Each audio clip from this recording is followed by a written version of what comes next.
안녕하세요. 저는 가족들과 함께 식당을 운영하고 있는 40대 여성입니다. 온 가족이 다 매달려서 열과성을 다하고 있는 가업인 저희 식당은 규모가 제법 있는 편입니다. 저희 할머니 때부터 이어져 내려온 나름대로 전통이 있는 곳이라서 수십 년 저희 식당을 찾아주시는 단골분들도 많은 편입니다. 인테리어나 집계는 소박하지만 또 손님분들께서 그런 모습들을 여전히 유지하는 모습을 좋아해 주셔서 처음 식당 시작했을 때와 똑같은 모습을 유지하려 노력 중입니다. 저 역시 어릴 적부터 부모님께서 구슬땀 흘리며 식당 일을 하셨던 것을 기억하고 있기에 저희 가족 모두에게 추억이 서린 장소이기도 합니다. 그런 저희 가족의 노력이 헛되지 않았는지 감사히도 사는데 부족함이 느끼지 않을 정도로 넉넉하게 잘 지내고 있습니다. 요즘같이 자영업이 불경기라는 소리가 심심치 않게 나오는 것을 떠올려 보면 더더욱 감사해야 할 일이죠. 열심히 노력해 스스로 땀 흘려 번 돈의 가치를 알고 또 그것을 제게 가르쳐 주시려고 애쓰셨던 부모님 덕분에 저 역시 몸은 힘들어도 성실하게 일해 먹고 사는 일에 자긍심을 갖고 있습니다. 살면서 제 노력으로 벌지 않은 돈에 대해서는 딱히 욕심내 본 적도 없었고 다른 사람 거 탐내지 않으며 제가 가진 것에 만족하며 살아왔다고 생각합니다. 하지만 제가 그렇다고 해서 남들도 다 그런 건 아니더라고요. 결혼해서 남편과 가정 꾸리고 시댁 식구들과 부대껴 살면서 제가 수십 번, 수백 번을 당황스러워했던 것도 그런 삶의 태도 자체에서 차이가 있었기 때문이었던 것 같습니다. 저나 저희 친정 식구들이 남의 것 탐내지 않고 자기 목 이외에 눈독 들이지 않았던 것과는 달리 남편이나 시댁이나 남 덕 보는 건 어지간히 좋아하는 사람들이었거든요. 결혼 생활 내내 그런 일이 비일비재했으니 그런 일로 속 썩이는 일도 적지 않았습니다. 심지어는 제가 시댁 쪽에 뭔가 부족하게 해드리는 적도 없었어요. 결혼한 이래로 나랑 피 섞인 식구들이라고 우리 친정 식구들만 챙기지 않고 남편의 가족들인 시댁 식구들에게도 공평하게 해드리려고 참 애를 많이 썼습니다. 내가 내 가족들 중요하고 소중하게 생각하는 만큼 남편 역시 자기 본가 식구들이 소중하고 귀한 사람이겠거니 생각했습니다. 저 역시 남편과의 결혼을 통해 시댁 식구들과 법적으로 얽힌 가족이 되었으니 평생을 함께했던 친정 식구들과 감정적으로 같을 수는 없을지라도 적어도 본질적으로 차별하는 치사한 짓은 애초부터 할 생각이 없었습니다. 비록 제가 시댁으로부터 받은 건 거의 없었더라도 말입니다. 연애할 때부터 남편의 집안이 그렇게 넉넉하지 못한 편이었다는 걸 모르고 만나지는 않았어요. 시부모님께서 저희 결혼할 당시에 은퇴하지 않고 아직 일을 하고 계셨지만 그럼에도 남편이 벌어온 월급의 상당수를 집에 가져다 드리는 것도 알고 있었습니다. 하지만 모든 사람들이 다 넉넉하게 지낼 수도 없고 그렇다고 시부모님이 돈 한 푼 벌어오지 않고 남편에게만 생활을 의지하는 것도 아니었는데 그걸 타박할 생각은 없었어요. 각 가정마다 사정이야 다 다른 거고 꼭 열심히 산다고 해서 부자로 살 수 있는 것 아니라는 것쯤은 그런 현실을 저도 모를 나이는 아니었으니까요. 당시에 시아버지께서는 결코 적지 않은 나이임에도 공사장에서 일용직이나 인부일을 하셨다고 했습니다. 남편 어릴 적부터 공사일을 해오셨다고 했어요. 이제 나이가 결코 적지 않아 그렇게 몸쓴 일을 하시기에 성치 않으셨을 것이 분명했음에도 불구하고 그 나이 그 연세까지 꾸준히 일을 하신다는 것을 그 당시까지만 해도 대단하다고 생각을 했습니다. 시어머니 역시 여러 식당을 전전하며 돈을 버셨다고 했고요. 죽어라 노력해도 자식들 겨우 가르치는 것도 쉽지 않은 세상입니다. 어찌되었든 두 분께서 그렇게 몸 부셔져라 일해서 남편과 남편의 여동생인 시누이까지 장성시키셨으니 그분들 나름대로 애를 많이 쓰셨겠다고 생각했습니다. 비록 그 결과가 여전히 넉넉지 않은 가정 형편으로 돌아왔다고 해도 말이죠. 그렇기에 결혼하면서 애초에 시댁 도움 받으리라는 기대는 딱히 하지도 않았습니다. 제가 사정을 몰랐던 것도 아니고 결혼해서 시댁 덕 보면서 팔자 필 생각을 하고 있었던 것도 아니고요. 그리고 시댁이나 저희 친정이나 자식들 이만큼 키워주셨으면 저희도 어엿한 성인인데 저희 둘 새로 가정 꾸려 사는 저희 앞가림 정도야 저희가 알아서 해야 한다고 당연히 그렇게 생각하고 있었어요. 집에 며느리까지 들어오는데 우리도 여유가 있으면 당연히 돕고 싶지. 자식들 하는 일에 뭐라도 하나 더 해주고 싶은 게 부모 마음인데. 그래도 우리가 우리 사는 형편도 빠듯한 편이니 아무쪼록 새하게 네가 이해를 잘 해줬으면 좋겠네.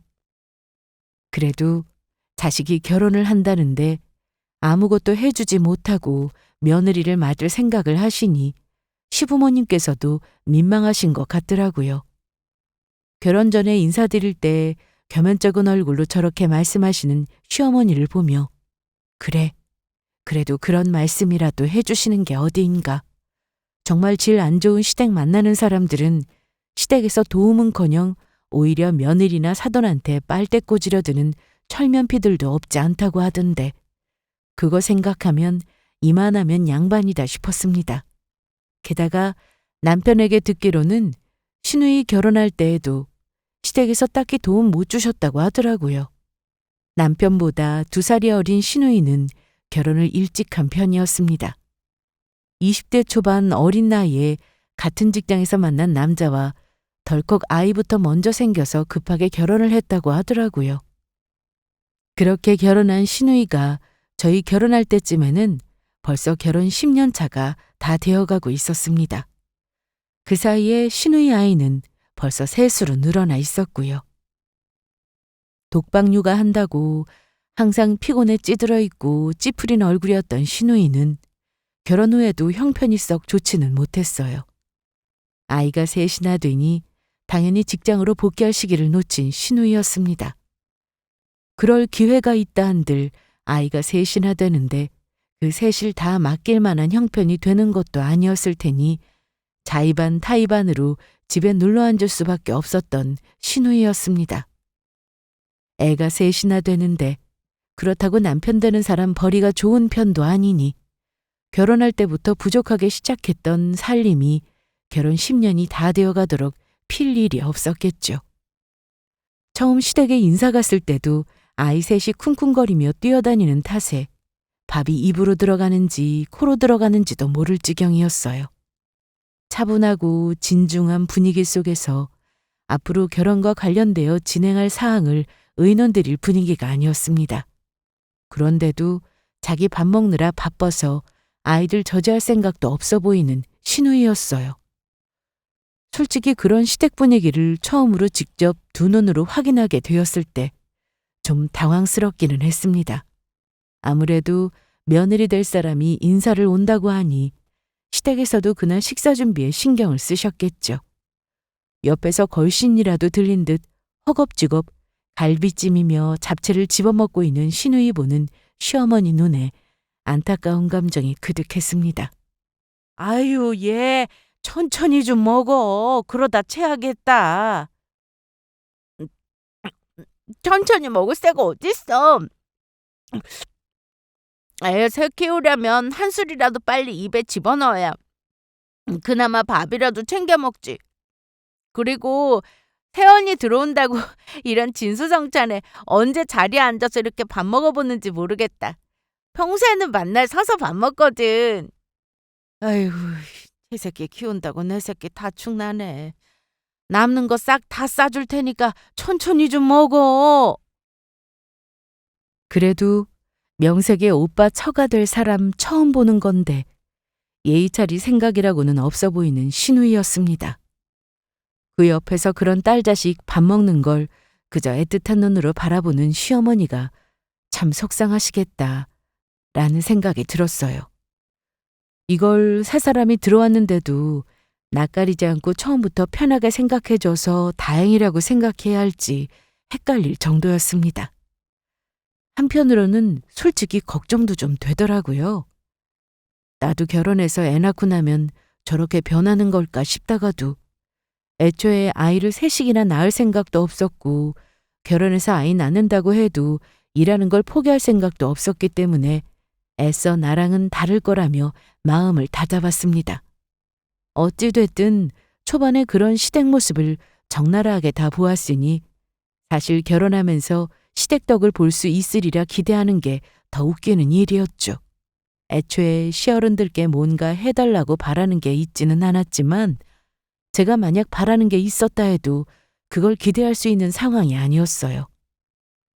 남편이라고 그동안 그런 형편 속에서 모아놓은 것 썩 많지 않을 테니 어쩔 수 없이 신혼집은 전셋집으로 알아보아야겠다고 생각했죠.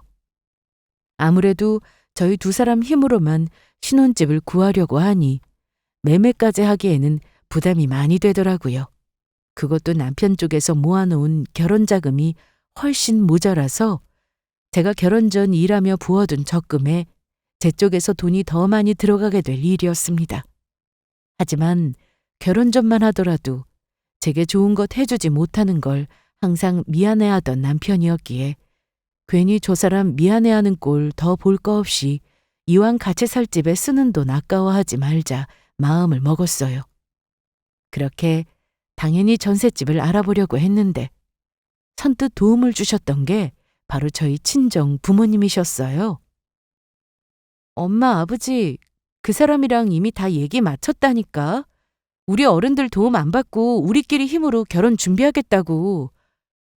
그래도 새끼가 시집을 가는데 부모가 돼서 아무것도 안 해주는 게 말이 되니? 사실 저희 부모님이야 시집가는 딸 자식에게 이것저것 해주고 싶은 게 많으셨습니다.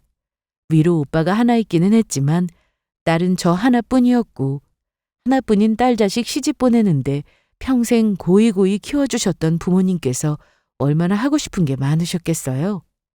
하지만 양쪽에서 비슷하게 할 수 있는 것 같으면 또 모르겠는데 시댁 형편이 그런 게 아니다 보니 저희 부모님 쪽에서 일방적으로 해주시는 것도 그림이 별로 좋지는 않을 것 같더라고요.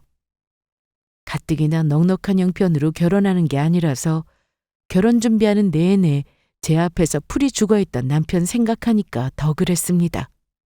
물론 저희 부모님이 자식인 제 앞으로 들어가는 돈을 가지고 아깝게 생각하실 분은 결코 아니셨지만 그래도 시댁에서는 해준 거 하나 없는데 친정에서만 받으면 저쪽도 상황이 참 민망하겠다 싶었거든요. 그래도 내가 우리 딸 신혼집은 전세가 아니라 자가로 시작하게 해주고 싶어서 그래. 우리가 사돈 사정 전해 듣지 못한 것도 아니고 우리 전혀 그런 거 괴념치 않으니까 운이라도 한번 떼어봐. 솔직히 그런 부모님 심정이 아주 이해가 가지 않는 것도 아니었어요. 가뜩이나 저 어릴 때부터 저를 공주 취급해 주시며 세상에서 제일 잘난 남자 아니면 우리 딸 안 내어주겠다고 큰 소리를 떵떵 치시던 친정 아버지셨는데 형편이 그렇게 좋지도 않은 남자 만나 시집가는 걸 제 옆에서 티는 내지 않으셨어도 마음 아파셨던 부모님이셨습니다. 그래서 시부모님께 어렵사리 운을 떼었더니 생각보다 긍정적인 답변이 돌아왔습니다. 아이고, 사돈께서 그렇게 해주신다면 우리야 감사하지. 우리가 형편 못 되어서 못 해주는 게 마음에 걸리기는 해도 사돈 입장에서도 딸 시집 보내면서 아무것도 안 하는 게 여간 마음에 걸리신 게 아니셨나 보다. 그렇다고 사돈한테만 신세지는 게 아니라 새아기랑 우리 애 돈 보태서 집 하는 거니 그 정도 도와주시는 거야 해주신다면 우리야 감사할 일이지 뭐. 그렇게 얘기하시면서 다소 민망해 하시는 듯 했지만 자기도 모르게 입꼬리가 올라가 있는 걸 보니 저희 쪽에서 더 해주는 게 기분 나쁘신 것 같지는 않더라고요. 시부모님 두 분께서도 평생 전셋집을 벗어나지 못하신 판에 아들이라도 장가가서 자가에서 신혼생활한다고 생각하니 좋으신 것 같더라고요. 뭐 좋은 게 좋은 거라고 괜한 자격지심 부리지 않고 그렇게 말씀해 주시니 저도 친정 부모님께 감사하며 해주시는 거 받았습니다. 결혼하고 나서도 친정 부모님께서 저희 부부 참 살뜰히도 많이 챙겨주셨어요. 저희 집이 제법 이름난 식당을 하고 있다는 것은 이미 말씀을 드렸죠. 부부가 맞벌이를 하고 있는 상황이니 아침에야 서로 출근한다고 바쁘고 저녁에 퇴근해서 그때부터 저녁 준비한다고 항상 저녁이 늦어지기 일쑤였습니다. 그런 딸 자식네가 안쓰러웠는지 늘 반찬 끊길 일 없이 바리바리 챙겨주시는 친정 부모님이셨어요. 엄마, 무슨 음식을 이렇게 많이 하셨대? 우리는 그냥 식당에 평소 나오는 것만 해주셔도 감지덕지할 판에 너 좋아하는 거 몇 개랑 정서방 좋아하는 거 몇 가지 더 한 것밖에 없어. 별것도 아니야. 이게 어떻게 별거 아니야. 안 봐도 우리 엄마 잘 시간까지 줄여가며 반찬 해낸다고 고생했을 게 눈에 선한데. 식당 일이라는 게 결코 만만한 일이 아니거든요. 식당 운영 시간뿐만 아니라 뒷정리하는 시간이나 오픈 시간 전부터 음식 준비하는 걸 생각하면 잠자는 시간까지 줄여야 할 판이었습니다. 실제로 저 크면서 저희 친정 부모님 식당 운영하는 날에 6시간 이상 주무시는 걸 본 적이 없어요. 몸살을 앓으신다고 해도 마찬가지였습니다. 한 달에 한두 번 겨우 있는 식당 휴무일에나 간신히 쉬실까 할 정도지 항상 매일을 그렇게 바쁘게 일하며 살아오신 분들이셨어요. 그런 분들이 시집간 딸 자식과 그 사이 밥상까지 챙긴다고 안 그래도 부족한 휴식 시간을 쪼개 쓰셨을 걸 생각하니 참 죄송스럽기도 하고 그러면서도 감사하기도 하고 마음이 복잡했습니다. 시집간 딸 자식이 친정 부모님 생각하면 눈물이 난다는 게 이래서 그런 건가 싶었어요. 부족한 딸 자식, 시집가서 이제 가정을 이루고 사는데도 여전히 품 안의 자식으로 생각하시고 어떻게든 하나라도 더 챙겨주려 하시는 모습을 보니 이런 큰 사랑을 받을 자격이 있나 싶어 송구스럽기도 했습니다. 제 딴에 한다고 하긴 했지만 그래도 저희 부모님께서 저나 제 남편을 생각하고 챙겨주시는 것에 비하면 한참 모자랄 터였어요. 더군다나 저희 입맛에 맞추겠다며 해주신 음식에는 온갖 보양식 재료가 그득하게 들어간 것들이었습니다. 육안으로 보기에도 식재료값만 따져봐도 상당할 게 뻔한 일이었어요. 하지만 단 한 번을 그런 것 아깝게 생각하지 않으시고 그저 건강히 잘 먹어주기만 바라셨던 친정 부모님이셨습니다. 당연히 제가 능력만 된다면 한정없이 해드리고만 싶었던 것이 친정 부모님이셨어요. 사실 부모님 벌이를 생각하면 굳이 제가 용돈 드리지 않아도 생계에 지장이 없으셨겠지만 자식된 도리로 그게 아니라고 생각했습니다. 저희가 받아먹는 반찬값만 생각하더라도 월에 돈 100만 원은 우습게 깨질 일이었습니다. 어디 100만 원만 했겠나요? 더워질 땐 더워진다고, 추워질 땐 추워진다고 체력이라도 떨어질까 싶어 우리 딸, 우리 사이 몸보신 시켜야 한다며 챙겨주시던 특식 생각해보면 달에 몇백을 저희한테만 쏟아부으실 때도 분명히 있었을 겁니다. 그 귀한 걸 받아먹고 입 싹 씻는 게 사람 도리가 아니었던 거죠. 그래도 제가 드리고 싶은 만큼 용돈 원 없이 드리지는 못했어요. 제 월급에 한계가 있기도 했지만 이제 결혼을 했으니 한쪽 집안에서 잘 챙겨주신다고 그쪽만 잘 챙길 수도 없는 노릇이잖아요. 더군다나 시댁 사정이 그리 좋은 편도 아니었고요. 결혼 이후에도 생활비 명목으로 용돈을 다달이 50만 원씩 시댁에 붙이고 있었습니다. 남편과 합의해서 저희 친정 부모님께도 용돈 쓰시라고 똑같이 50만 원을 보내드렸고요. 솔직히 저희가 받은 사랑에 비하면 약소하기 짝이 없는 금액이었지만 남편이나 저나 월급쟁이인데 양가에 보내는 용돈만 100만 원 이상 지출하는 게 부담이 크지 않을 수가 없었습니다. 뭘 우리한테까지 보내? 나나 네 아빠나 이런 거 바라고 챙겨준 것도 아닌데. 알지. 그래도 이거라도 안 하면 내가 무슨 염치로 엄마한테 이 귀한 것들을 받아먹어?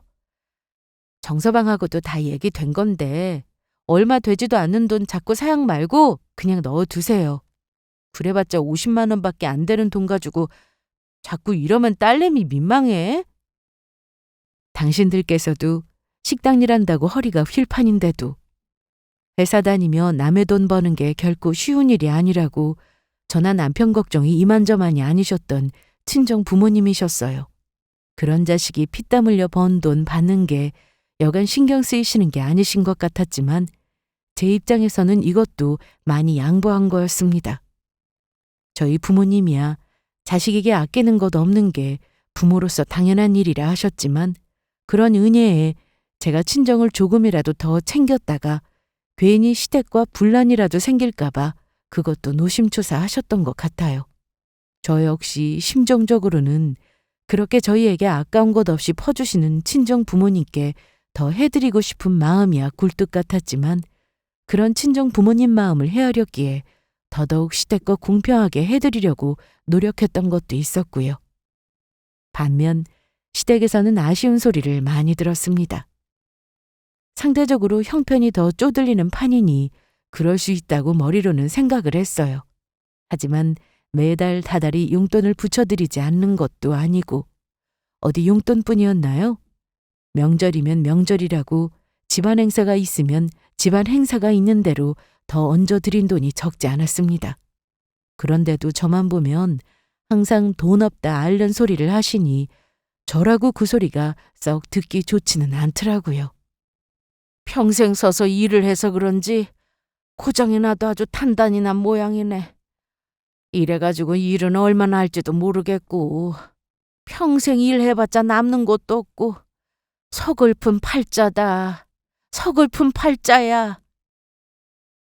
처음에는 그 말을 고지고대로 믿고 고생 많이 하신 분이니 그저 안타깝게만 생각했는데 몇 번 겪어보니 저게 돈 달라는 말을 돌려 하는 거라는 걸 다소 눈치가 부족한 저도 모를 수가 없겠더군요.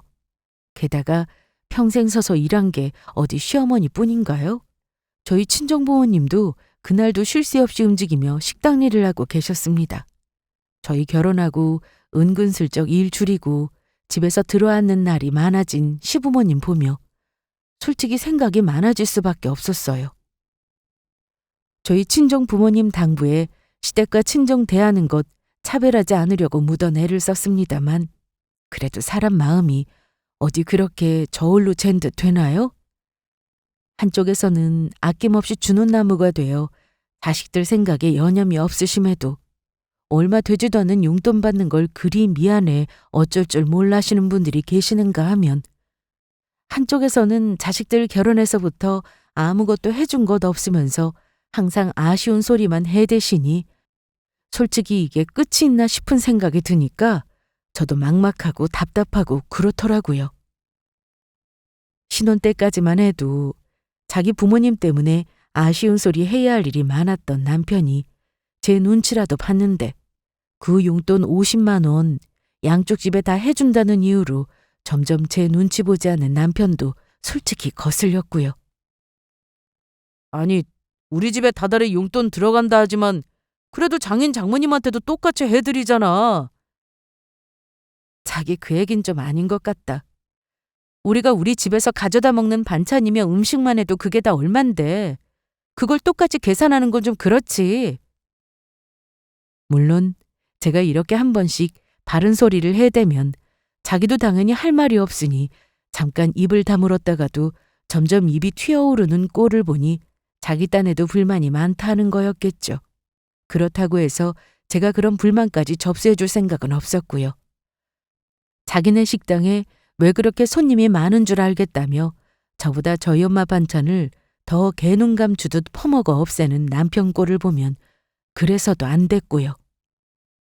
어찌되었든 제 친정 쪽에서는 항상 애틋하고 미안한 마음이, 시댁 쪽에서는 어쩔 수 없이 편찮은 감정이 결혼 생활 내내 쌓여갈 수밖에 없었습니다. 게다가 그렇게 자식이 붙여준 용돈으로 술 먹는 데 날리시는 시아버지를 보면 더더욱 돈이 아깝다는 생각을 안 하려고 해도 그러기가 힘들었어요. 원래 공사일 평생 하신 분들이 일이 워낙 힘들다 보니 술에 의지를 많이 하신다는 이야기를 들었지만 보내드린 돈으로 술 먹는 데 충대는 모습을 제 눈으로 직접 보는 게 썩 유쾌한 일은 아니니까요. 또 그렇게 술 드실 때면 며느리가 있든 없든 그 자리에서 서로 바락바락 목에 핏대까지 세우며 싸우는 시부모님 모습을 보자니 더 지긋지긋하다는 생각도 들었던 것 같아요. 어찌되었든 그렇게 결혼하고 3년 정도 흘렀던 것 같아요. 다니던 직장에서 갑작스럽게 파견 발령이 내려오게 되었습니다. 저희 살던 집에서 아예 출퇴근이 불가능할 거리는 아니었지만 그렇다고 대중교통으로 오가기에는 무리가 있었어요. 출퇴근에만 3시간 넘게 걸릴 판이었으니까요. 저희 집에 그때까지 아직 차가 없었거든요. 애초에 신혼집을 남편 직장과 제 직장 가운데쯤에 잡아서 그동안 버스 20분 거리면 둘 다 출퇴근이 가능했는데 생각지 못했던 파견 근무로 출퇴근 시간이 거의 10배에 육박하게 늘어나게 됐으니 난감한 상황이었습니다. 처음 일주일 그렇게 굽이굽이 출퇴근을 해보니 사람이 아주 죽겠더라고요. 어머, 얘 이거 꼴을 어쩌면 좋아? 애가 일주일 새 살이 싹 내렸네. 주말에 저희 식당에 반찬 가지러 들렀다. 고작 일주일 만에 반쪽이 된 저를 보고 친정 부모님께서 여간 걱정이 아니셨습니다. 이렇게 갑자기 파견지로 나가게 될 줄 몰라서 그래도 차 있으면 좀 나을 텐데 워낙 갑작스럽기도 하고 또 차가 한두 푼 하는 것도 아니고 당분간 고생 좀 해야 할 것 같아. 항상 제 걱정뿐이신 부모님 앞이니 아무래도 어리광이 늘게 되더라고요. 그렇지 않아도 이 정도면 차가 필요하지 않을까 운을 뗀 제 말에 목돈이라도 들어갈까 싶어 은근슬쩍 말을 돌리던 남편에게 서운한 마음이었거든요. 어린애 달래듯 항상 제 말을 들어주시는 부모님이셨으니 깊게 생각하지 못하고 이리 걱정하실 만한 말들을 늘어놓았나 봅니다. 그러고 일주일도 되지 않아 저희 부모님께서 제 집 앞으로 차 한 대를 몰고 등장하셨을 때는 너무 놀라서 뒤집어지는 줄 알았어요. 엄마, 아빠, 이게 웬 차예요? 우리가 암만 생각해도 너 차 없이 출퇴근해서 될 일이 아니지 싶어서. 제가 그전 주말에 부모님 앞에서 푸념을 한 게 못내 마음이 쓰이셨는지 그 길로 두 분이 식당 휴무일을 맞이하자마자 중고차 매장에서 이 차를 턱 결제하셨다는 겁니다. 마음 같아서는 새 차를 해주고 싶었는데 요새 새 차 나오는데 몇 달은 걸린다고 하잖아. 그래서 급한 대로 중고차라도 알아봤어. 말이 중고차지 차 종이나 차 상태나 거의 새 것이나 다름없는 것이 결코 적은 돈 주고 구매하신 게 아니라는 걸 한눈에 알 수 있었습니다. 세상에, 그래도 이게 돈이 다 얼만데. 그동안 딸내미한테 용돈까지 받아 챙겼는데 엄마 아빠가 이 정도는 할 수 있어. 아니 그거 용돈 얼마나 된다고. 알고 보니 제가 결혼 후 다달이 꼬박꼬박 50만 원씩 용돈 드린 걸 두 분이서 그동안 한 푼도 쓰지 않고 그대로 모아두셨던 겁니다. 얼마 되지 않는 돈이니 부디 아깝다고 생각하지 마시고 두 분 마시는 거라도 사드시고 편히 쓰시라고 드린 거였는데 그걸 손도 안 대셨을 줄은 저도 그날 처음 알았어요. 내 새끼가 얼마나 고생해서 번 돈인데 딸내미가 준 돈 아까워서 어떻게 쓰니? 그렇게 말씀하시며 웃는 친정 부모님 얼굴을 보니 그만 눈물이 핑 돌았습니다. 그거 50만 원씩 모은 게 모아봤자 얼마나 되겠어요? 아마 제가 드린 용돈보다 몇 배는 웃도는 돈을 지불하셨을 게 틀림없었습니다. 가뜩이나 시댁에 비해 친정에는 받은 게 너무 많아서 면목이 없던 차에 차까지 받게 되다니 너무 감사하고 또 죄송스러워서 울먹이는 저를 부모님께서 다정히 토닥여 주셨습니다. 그럴 거 없어, 현주야. 고작 중고차 하나 해주고 우리 딸내미 눈물까지 보게 될 줄은 몰랐네. 감사해요, 엄마. 감사해요, 아빠. 진짜 두 분 아니면 누가 저한테 이렇게까지 해주시겠어요? 정말 부모님한테 잘해야지 지금까지도 잘해야겠다 생각했지만 앞으로 평생 더 잘해야지 다짐하고 또 다짐했습니다. 이런 부모님 밑에서 자식으로 태어나 살 수 있다니 이보다 더 큰 복이 있나 싶었어요. 최근 시댁과 남편이 하는 태도로 상했던 감정이 그보다 비교도 할 수 없이 큰 부모님 사랑에 그만 녹아내리는 기분이었습니다. 이게 다 웬 거야? 저희 친정 부모님이 저차 해주신 걸 보고 남편 눈도 휘둥그레졌습니다. 자초지종을 듣고 난 남편 눈에 대번에 부러운 기색이 떠오르더라고요. 장인 장모님 정말 대단하시다. 그래도 차값이 어디 한두 푼도 아닌데 이런 걸 턱하니 해주시고.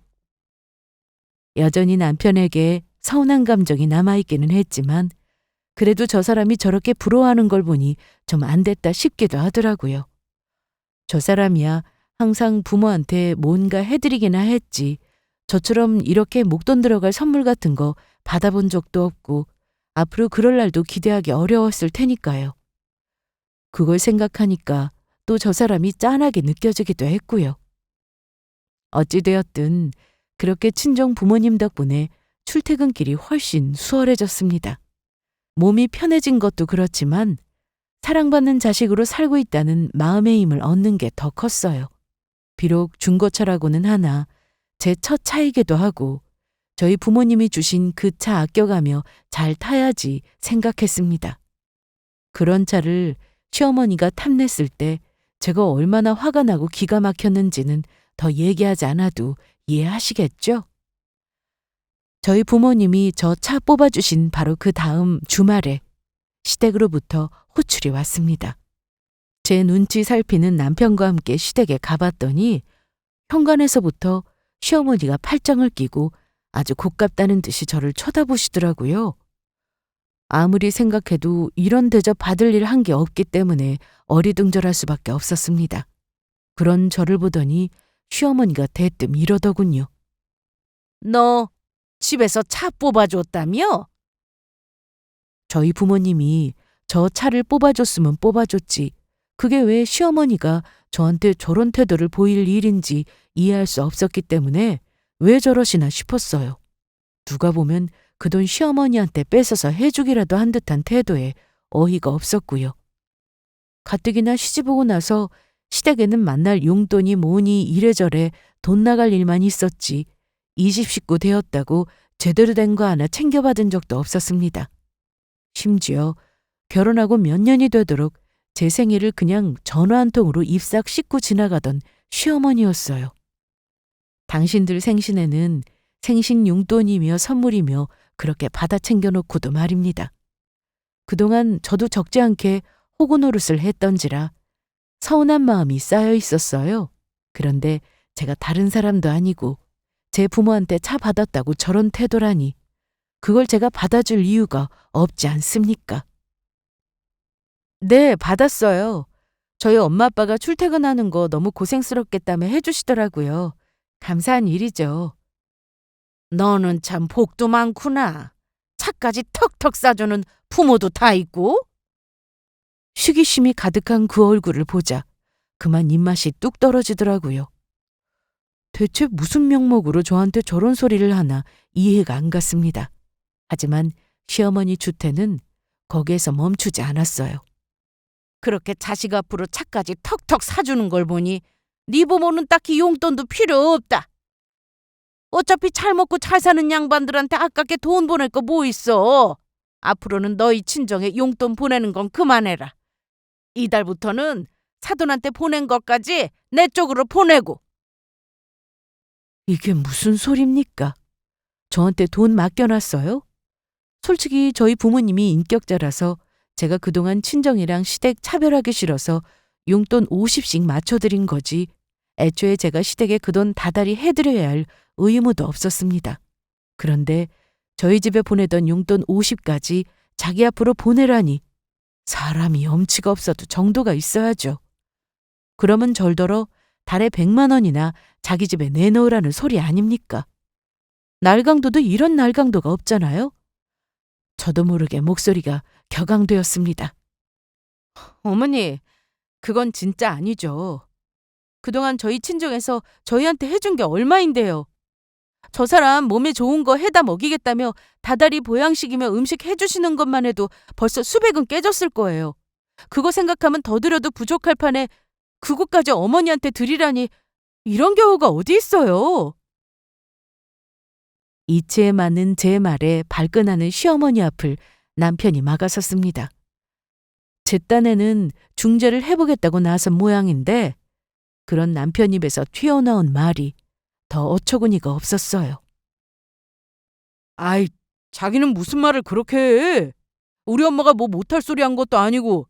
그리고 엄마 말대로 네 친정은 식당도 잘 되고 우리보다 여유가 있으면 더 있었지. 모자라지도 않은데 굳이 용돈 드릴 필요 없잖아. 그러면 더 필요로 하는 곳에 쓰면 좋지 뭐. 모처럼 배은망덕한 놈이 다 있어요? 그동안 제 주둥이로 들어간 게 얼마인데 처먹을 때는 좋다고 처먹어 놓고 은혜 갚을 때 되니 입 싹 씻고 제 모친 편만 들어요? 모자 하는 꼴이 괘씸하기 짝이 없었습니다. 그래, 같은 식구끼리 사정 다 아는 판에 시엄이 하는 말을 그딴 식으로 고깝게 듣고 너 그러는 거 아니다. 그 차도 그렇다. 네 남편이나 네 시부모나 여태껏 차 없이도 잘만 살았는데 혼자서 부모가 해준 차 타고 다니면서 우리 생각도 안 나디?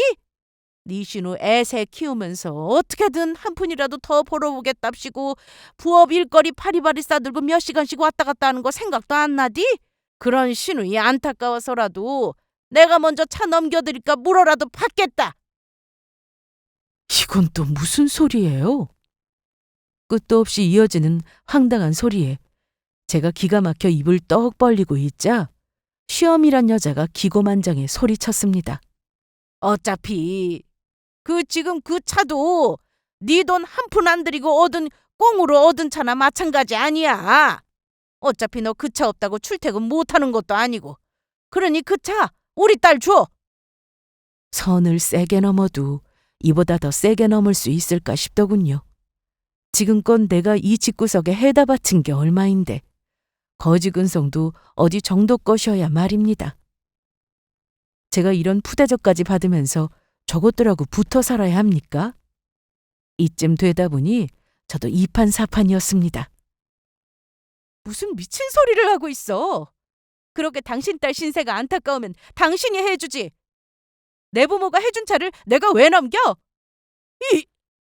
이게 진짜? 눈이 시뻘개져서 바락바락 소리를 지르는 저를 보고 시어머니나 남편도 당황한 것 같았습니다. 그동안 그 호구꼴 당하면서도 침착을 유지하려 했던 게 저들 눈에는 만만하게만 비춰졌던 거겠죠. 미친 여자처럼 이성을 잃고 달려드니 그제야 당황하는 꼴을 보니 내가 진작 이렇게 미친 여자처럼 굴었어야 했구나 싶더라고요. 자식 새끼 결혼한다고 해준 거 한 푼도 없는 인간들이 지금껏 남의 돈을 그 정도로 처먹었으면 미안한 줄 알아야지. 거지도 이런 거지들이 없어. 야! 저도 수치심은 아는 인간인지 창피해서 얼굴이 벌개져서 남편 놈이 눈을 부라렸습니다. 이 모자란 놈아, 너도 정신 차려. 네가 사람 새끼면 우리 엄마 아빠한테 그렇게 받아 처먹고 감히 그따위 소리를 해? 처먹을 때는 아주 돼지처럼 꾸역꾸역 잘도 처먹더니 네가 나랑 결혼 안 했으면 우리 친정 부모님한테 어떻게 그런 진수성찬에 받아먹겠어? 그 은혜도 모르고 어디서 건방을 떨고 있어? 이래서 거지 새끼들은 엮이면 안 되는 거야. 니놈 잘난 거 뭐가 있다고 감히 나나 내 부모를 이렇게 푸대접해? 더러워서 진짜. 나한테 빌붙으려는 거지 같은 집구석 며느리 줘도 안 해.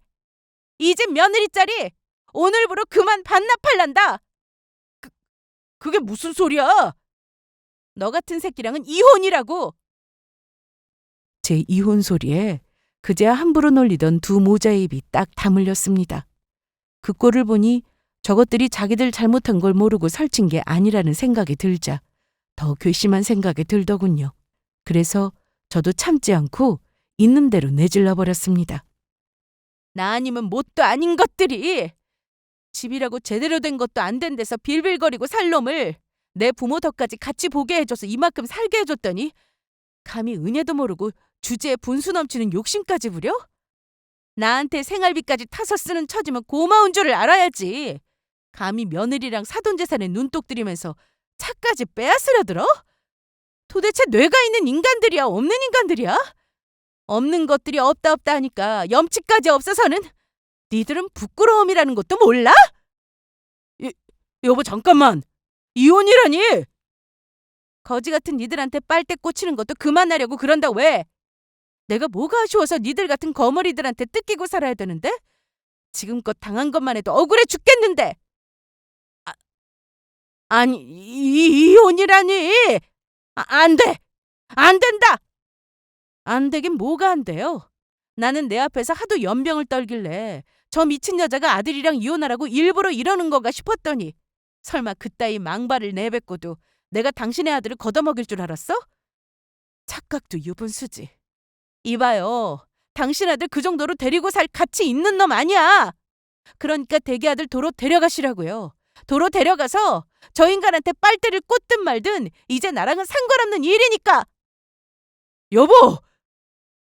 다급하게 저를 붙잡는 남편이라는 놈은 제 몸에 닿는 것도 소름이 끼쳐서 펑 밀쳐서 나동거라지든 말든 그 거지 같은 집구석을 박차고 나왔습니다.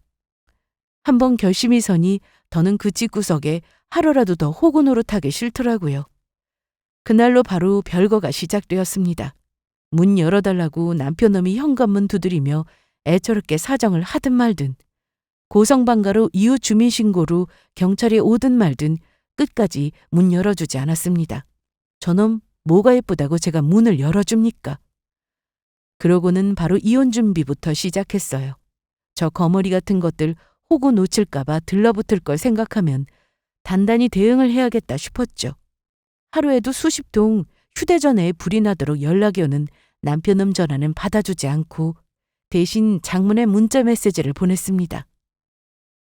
너 그동안 너네 집에다가만 알게 모르게 퍼다 준 거 우리 친정 부모님한테 다달이 음식 받아 처먹은 거 생각하면 이혼할 때 네가 토해내야 할 돈 적지 않은 거 알고 있지? 그거 다 계산해서 보낼 테니까 그리 알고 있어. 그리고 네 모친!